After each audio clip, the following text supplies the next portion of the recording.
Welcome to The Lisa Show, where we take a good look at life.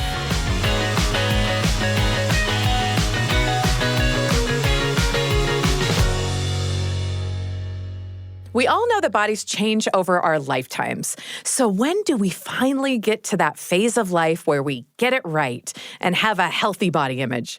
On today's episode, I'm taking a look at how the different phases of life we go through affect our body image.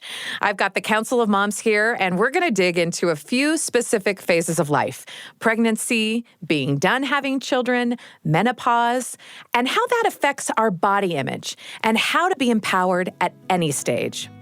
A lot of this means looking at the expectations on women, subtle or not so subtle, for how we're supposed to navigate these changes and transitions. But first, let me take you back.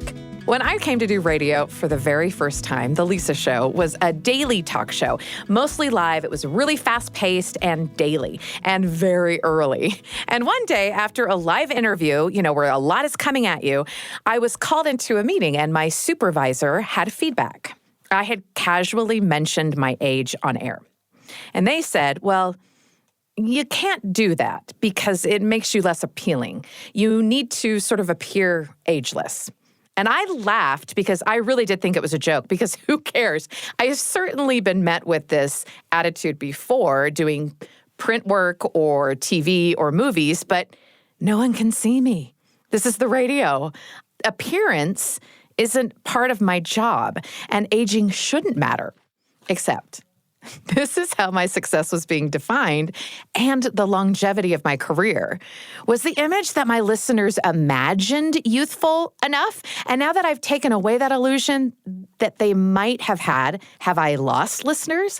I hadn't thought of it that way before. And now I had to think of all of this experience that I have of raising kids, having different careers, of varied education, and edit it in my head so as not to reveal my age, to become ageless. Because if I don't, it will be detrimental to my audience. My experience isn't a benefit. And so it was a really mixed message. Have the experience, the education, the perspective, the talent, the practice, but don't let anyone know that time has passed. But just, a note to keep in mind, an industry standard, nothing personal. I didn't know it was an industry standard that I wasn't familiar with in this new career. Now, that experience may have influenced why I've taken the show this direction. Aging is a part of me. I can't stop it. No one can, despite the promises that you hear all of the time from ads. It does change the way I look, while it changes the way I think and react. And all the messaging which says, hide your changes, stay the same, I want to talk about it. Women experience this at a lot of different phases in their life. Whether it's aging, pregnancy, menopause, society has given us little boxes for where and how much we can talk about this stuff. And we're supposed to get through it all without changing. So naturally, I called the Council of Moms, and we're always like to get a variety of perspectives and different stages of mothering with this council. But this episode was a little tricky to assemble because not only did we want different perspectives, but we needed to get different phases of life too. But we did it. Today, we have Katie Craig, longtime friend of mine through many different phases of life, who is also a midwife. I'm Katie Craig. I'm a mother of 8, some married, some single, some in middle school, and some a 9-year-old who's still just keeping me young and real. Suzanne, who has been through menopause. I'm Suzanne Clark. I have 4 adult children, aged 22 to 30. And I'm a recent college graduate, and I'm just trying to navigate my own life now that I helped frame theirs. And Natalie, who still has young kids. I'm Natalie Madsen. I am a mother of 3. They are 10, 8, and 5. And my 5-year-old just started all-day preschool. It's interesting. An interesting phase. Now, when I asked this Council of Moms to come in, I told them that we were going to be talking about body image and different phases of life, and they came ready. But they didn't know each other, and I didn't give them any more prompting. So it was really interesting that pregnancy came up right away when I asked, how have you felt about your body at different times in your life? but we did not have similar experiences. So Ken is going through stuff, through boxes and some of our old things. And Your husband. My husband, Ken. And he just found a card from you, Lisa, from when I was very first pregnant with our first child. No way. So this was, 25 years ago? And you sent this beautiful card about, Topher and I are so excited. Your baby's going to love Auntie Lisa and Uncle Topher. And the best was like, you said, now you don't have to suck it in for a whole 10 months. Did I say that? Yeah. It was so funny. It was, Hey, that's true though. Right? Like maybe the only perk of pregnancy. But also indicative of like, why did I think you had to suck in at all? Oh, I think you were just trying to be funny. I thought it was hilarious. Okay, that's and, funny. and that is something that I like. I loved being pregnant. I loved everything about it. I felt like voluptuous. I had boobs. I felt like beautiful. I loved being pregnant. And I know that's not the same for every Yeah, woman. right. But that was something that I really loved, seeing like the capacity of my body change in like these new and crazy and amazing ways. Like I felt like a superhero. Wow. I wish I felt that way. I hated being pregnant. I'll do another perspective. I was really sick all the time. And I just didn't love the feeling of like my body wasn't my own. That was really hard for me. Obviously, after you have my first pregnancy was definitely the hardest in that regard. I think by the time I was pregnant with my third, I kind of had a better understanding of like, this is amazing. And things kind of go back after, and you kind of get your body back after, at least as far as like, it's just mine. I'm not sharing it with somebody else. But that was a really hard transition for me to feel like my body wasn't my own. I didn't have as much control is the wrong word, but like, autonomy, I guess. I guess I like to be a little bit more independent. So that was really hard for me. Like I remember so my youngest is 5, and probably about 3 years ago, it was this time of like, we knew we were done having kids, but if we were to have another one, this would probably be the time. And I went through like a solid 6 months of this weird body time where I felt almost guilty that I wasn't using my body again, if that makes sense. I was in the cycle of like every 2 years I was going to be pregnant, and I'm stopping the pregnancy cycle. And it was a weird kind of mental game to go through of like, it's okay. We feel like we're done, and it's okay to just have my body be my own body. All of pregnancy and my body, it was mentally really tough for me, for sure. I think that transition from like childbearing to not childbearing is common, right? Even like the emotions might be different around it, but like that okay, I'm moving from this phase where that's what I do, into this phase where I don't do that. Yeah, and how you view your body. It's a whole different of like your thing. body's purpose. It's like, okay, I'm not using and it her affects how you anymore see it. to make another person. I'm not going to do that anymore. Yeah, that Is was that hard for me. I okay? actually Is that mourned like, that. Yeah, like, you know what I mean? Like, it's just kind of like this strange, like, is it okay that I just use my body to like live my own life? I'm a little older than all of you, and I came from a generation where I don't think we talked about how we felt. And I didn't even know. I'm really impressed that you had, the sense to think how you felt about it. I don't think I even knew that I could have an opinion about what was happening to my body. We just had children, and that was the way it went, and I just did it. And I didn't think that I could have an opinion about how it was going for me personally, or what I looked like, or what I felt like. But looking back, I feel empowered by all of the things I did. And I, on the other hand, rather than how Katie mourned it, when I was done having kids, I was really relieved that I was done having kids. This was so personal, this wide range of pregnancy experiences, which were very different.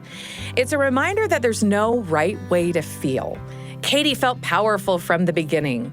Natalie found empowerment in letting go of guilt as she transitioned out of childbearing. Suzanne recognizes that her generation didn't have as much permission to be present in the experience of their own bodies, and she gives herself credit for her own strength. I relate to everyone a little bit, which further proves we all have our own individual experiences. I was very uncomfortable being pregnant. I didn't thrive. I mean, people didn't comment on how glowing or happy I looked. They constantly told me how uncomfortable and puffy I looked. I got a lot of, "Oh, you look really uncomfortable. Are you okay? And your face has changed. Like, your nose." They were very confused. I was not. I retained a lot of water. I gained a lot of weight. I knew exactly what had happened, but I didn't feel like I needed to explain it every time someone saw me. I mean, it was really exhausting, both growing a human and filtering my response to people with pained faces when they said, "Oh, how are you?" Yes, we get it, Linda. I look uncomfortable. I'm fine. The baby's healthy. I'm clearly very pregnant and wearing my husband's shoes because mine don't fit anymore, but let's move on. This is a side effect of pregnancy that doesn't get a lot of attention and does a lot more with the societal expectation about women and change. We expect women to look pregnant in a narrow definition, just like they do normally, but with a perfectly round basketball-sized belly. That's it. I didn't know that this was the expectation until I didn't fit the mold, and people felt so comfortable making comments about my body. Katie noticed this phenomenon too. Pregnancy is a weird time where it seems very public. People seem like to feel at liberty to make comments about your body for whatever reason. But they do. Like, I had really big babies, and I am small. I'm short, and I'm slight, and I would have like these really big, like 10-pound babies in me, right? And people would be like, "You look like you're about ready to pop," or like they'd always be like, "Are you having twins?" And like I would get like jaw drops, like walking into a thing, and I just like was like, "Yep, I'm a freak show. It's just one baby in here. Not that it's any of your business." But so interesting. It is interesting to come across this. Like, I'm not sure why it's okay to talk about this now. We wouldn't normally be talking about this. You and me. You, a total stranger, and me. Like, why is this okay now? It reminds me of the chapter in More Than a Body that talks about like how to health and fitness and how to kind of reconcile that and use it not in a body image way, but in a health way. Because I do, like, pregnancy is a good example. A healthy pregnancy can look different on every body. Like my first pregnancy, I gained so much weight. I gained 80 pounds. I didn't have ankles. It's kind of like I gained a lot of weight. It was a high-risk pregnancy, not because of the weight gain, just because of the situation with him and how he was growing. And you know what? He got here healthy. My next pregnancy, I gained 40 pounds. I gained half as much. And she was a bigger baby. You know what I mean? Like every body is different. Every pregnancy is different. And so to say, I remember when I was pregnant and the doctor saying, "Well, you're supposed to gain about 40 pounds. That's the healthy amount." And I remember just thinking, how can that be true for everyone? You know, like it's like how the BMI can be damaging. Where like, it doesn't take other factors into account. Healthy and strong can look different on every body. It's not always going to look the same. And so that does make me sad that at least with pregnancy, it's super common for people to say, yeah, like I would definitely get the comment, "You look like you're about to pop." And I had 3 months left. It's so depressing. It's like, oh I know midwives who don't weigh. Yeah. Who don't weigh that's useful. the mothers when they come in. If that's something the mothers want, that's great. But they see it as an intervention and it has consequences. And so if that's something that's going to affect you negatively, then we don't have to do it. It's a little discouraging to see this theme of weight coming up again. You know, weight being a metric that's used too much and too often to represent health. And here it is again. And not just for pregnancy. It comes up with menopause too. Suzanne described this, and it sparked a whole conversation about the education we get, or don't get really, about what to expect in these transitions. Now we're in a stage of life where we do talk about a lot of things a lot more than we used to. And so when I went through menopause and gained some weight, and I saw that the scale number was similar to that of when I was fully pregnant at age 21.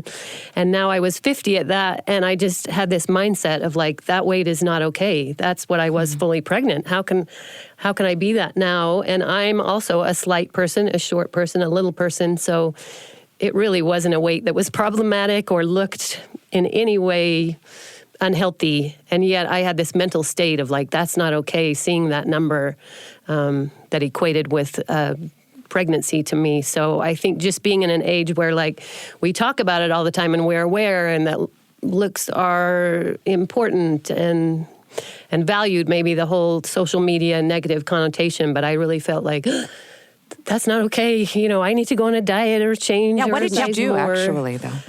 I think I did become more mindful of the things that I was eating and my life choices. I actually, again, even though I'm a smaller person, I did have high cholesterol at my last physical. And so I thought, okay, this is maybe time where I do need to take my body seriously, and I do need to maybe make some changes where I'm just stop eating whatever I want.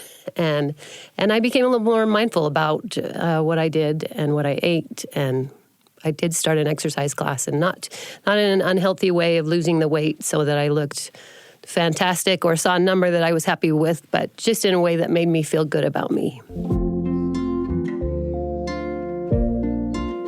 That's so interesting because I'm in a different phase of life. I am 33, so I'm not quite perimenopause yet or menopause yet, but I had the experience a couple years ago to write an ad for some menopause products, and I learned more about what's going to happen to my body Is that good or bad? preparing for that ad than I had learned in my entire life. Like you don't learn it. Like in school, no one said like, oh, P.S., you're going to go through a second puberty and it's going to last years and weight gain's normal and all this stuff.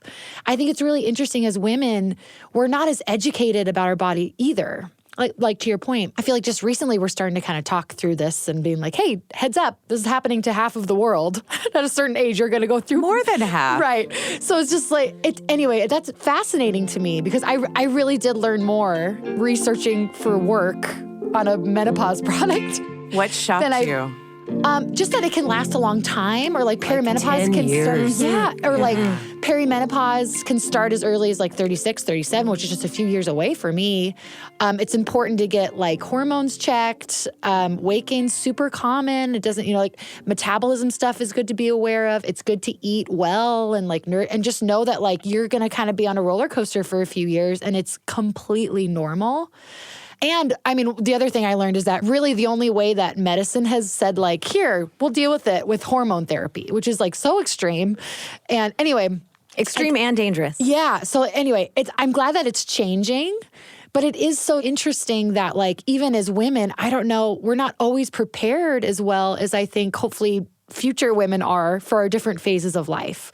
I remember even, because I have the younger kids of the group, and it's been a while since I've been breastfeeding, but my journey with breastfeeding was it kind of rocked my world. I just didn't realize how much time it took or how much learning curve there was. It was so stressful to know if he was getting enough or not getting enough. Am I making enough?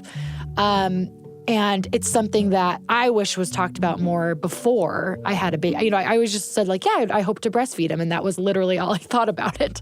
Because I just like, yeah, I am assuming it happens naturally. I don't know, but you have to be very deliberate, and you have to have, there's people to help you along the way, but it is a journey, right? There's good days and bad days, like all things. So I think it's really interesting with young kids especially.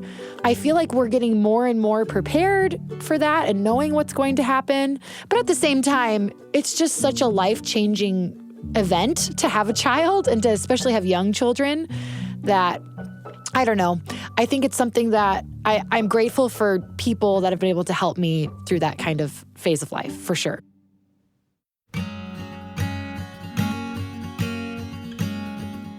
It's been so interesting to see that connection with my body and like we're talking about earlier, its usefulness, if that makes sense. Because now I'm in a phase where I'm not getting pregnant, I'm not nursing. Even my kids, they're out of diapers. There's things that I'm not physically as needed by my kids anymore. I'm still, of course, emotionally needed, and I'm raising them, all this stuff. But the relationship with my physical body and how it's serving my family is completely different than it was a few years ago. This kind of conversation highlights the way how we as women are surrounded by change. It's constant. Our lives change, our families change, and our bodies change. Thank goodness our bodies change. We need them to. The conversation about body image and aging tends to be really negative. Take 2 steps into a pharmacy and be inundated with anti-aging, youth-enhancing, damage-reversing products. Talking to other women, I feel this growing gratitude for a body that changes for me, to empower me, to support me, and help me cope with the different stages of my life, which no retinol cream can turn back the years on.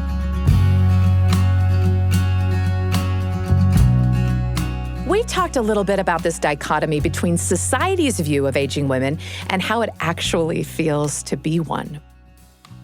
I think that culturally we tend to idealize the time when our bodies were in their 20s, early 20s, right? Like that's the ideal. That's what people think, even when we say things like bounce back or, you know, get my body back, we're thinking somehow we can go back in time, which is insulting to our body. It's impossible. And impossible to our body that's done this amazing thing, right? Like our breasts aren't actually mature until actually we've had a baby and we've nursed a baby. Like they change, they look different.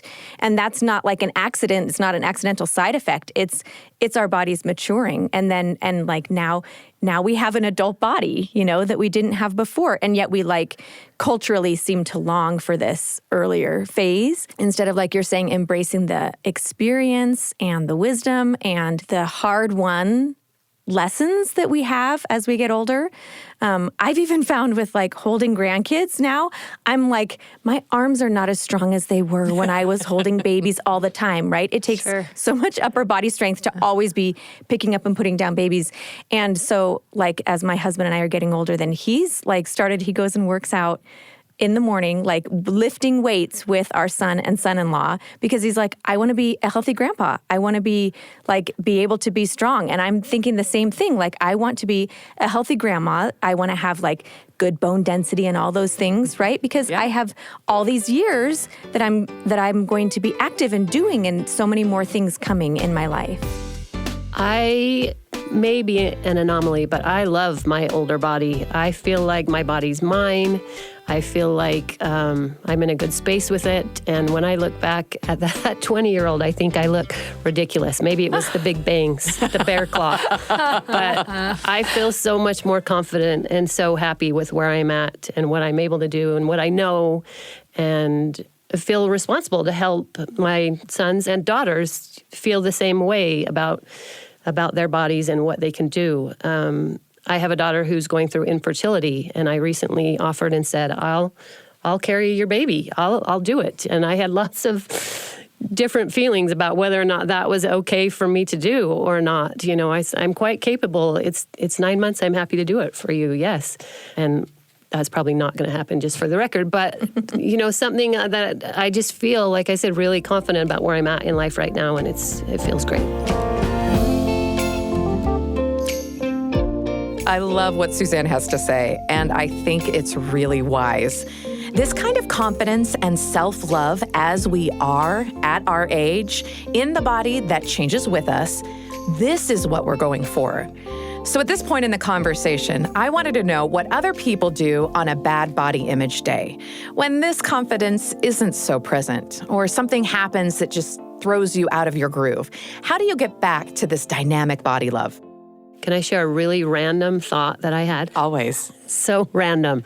But you know, have you ever seen a motorcycle guy and he sees another motorcycle guy and they give the little wave to each other as they pass? Yeah, so cool. The motorcycle code. Why don't we have that in everyday life? Like, oh, you're going through menopause? I'm going through menopause. Hey. High five. Yeah. I see you. High five. I see you. Yeah. It could be in so many places in life. You're buying bread at Walmart? Me too. How's it going?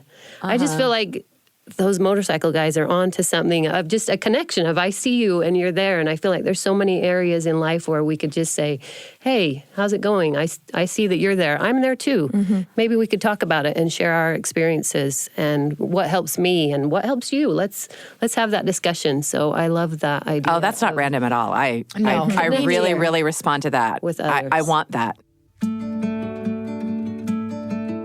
I've had moments like that have gotten me through, especially with people in different phases of life. Like I'm at the grocery store, I have a newborn with me, I have a screaming toddler. There's a mom there with no kids, but she's a mom. And she's like, oh, let me help you with that. Or let me, like, I see you, kind of like a nod. And it's just the biggest deal to those kind of people in that phase of life. And so I think that's part of the power of talking about different phases of life is that, if you're in the trenches over here, you see somebody who's been through it and you're like, oh, okay, she did it. I can do it. You know what I mean? That kind of mentorship has been really important. And just to clarify then, my impulse to hold strangers' babies is good. Is that what you're saying? Absolutely. Impulse is good. Okay, good. Acting on it is a different story. Okay. Noted. The last thing that I want to share with you from this conversation is something that I've spent a lot of time thinking about. We talk about the link between our physical bodies and spirituality. I was curious how they felt. Is there a link? As I think back, there's a certain amount of awareness and sensitivity that has absolutely become more clear as I've passed through some of these phases. This is an aspect of my body that gets better as I age, and that's my intuition or spirituality. These women had some really cool perspectives on it. I'm in midwifery school, and we talk a lot about intuition and being able to acknowledge and hear it and feel it. And we talk about things like, where do I feel fear, right? Because you have to be able to distinguish between fear and intuition. Is this a feeling that I'm having that something is wrong, or am I just feeling fearful? And so even exercises like that of like, okay, where do I feel this emotion in my body? Using that as like a signal, using that as like something that I can like learn or like read. I think spirituality and physicality are super linked. I do feel like if there's times in my life when I haven't really been taking care of my physical body as well, I definitely feel like I'm spiritually more disconnected. And it did just make me think of something, this kind of new practice I've been trying for a couple months that my friend Whitney taught me. And it's basically just called two-way prayer. And it's where you feel really linked physically and spiritually. Part of the process is before you start, you do like some tapping or some like trying to get yourself physically aware of your surroundings and your body, if that makes sense. Like you ground your hands into your knees, or like that's like step one before you can even like get your spirit kind of in a communication mode, is getting connected to your body. And then basically you write down, you have an open notebook and you write down a question on one side and you write down anything that comes. And so I think that the act of physically writing, of physically touching, using your body to also pray and feel more spiritually connected to like a higher power. It's been a really interesting practice for me, and I've really loved it. And it's definitely brought in my body as part of, communing or, connecting with a higher power. It's been awesome for me. I've loved it. And what a great way to like connect you're in a different phase. You're saying, my kids need something different. What does it do? Right. And what a great way to actually do something about it. Yeah. And to just like, to write down, the best thing I've learned is that when you're writing the response, to not judge anything that comes to your mind, just write it, just physically write it all. And it's helped me just mentally, physically, spiritually. My health has been super connected. It's been great. With the start of the new year and, of course, resolutions, I was determined, of course, to increase my spirituality and do all the things that I'm supposed to be doing. And I've done a pretty good job of being diligent at increasing my spiritual goals and my daily actions in that regard.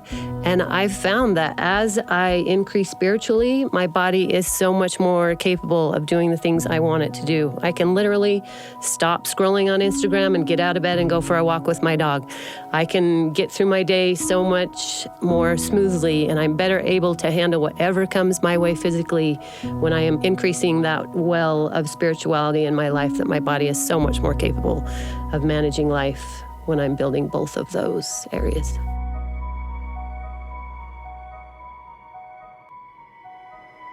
Increasing the well of spirituality in my life. That's such a beautiful analogy. It's unfortunate, but true that the world we live in is constantly asking us to be physically smaller. We've talked about this, and it's not limited to physical space. There's pressure to be non-confrontational, unemotional, quiet, to take up less space in conversations. always this message of being less. And that's actually contrary to the way our bodies are designed to grow, evolve, take up the space that they need, that we need. A well is a resource, and it's better for being deeper. And as my life changes, as I get older, I need that well every day. I need to be connected to that part of me which is divine. We can do this. We can start these conversations that honor the changes, the progress, the evolution of us as we go through these phases. That kind of messaging doesn't exist yet, really, in our world. But we're changing that every time we give a little wave or acknowledgement to someone in that change, that we see them, that motorcycle friend at a stoplight kind of nod in real life. Whatever changes or growth or evolution you're going through, consider this my head nod to you. I'm Lisa Valentine Clark. I'm 48 years old, and on this show, all hot takes and hot flashes are welcome.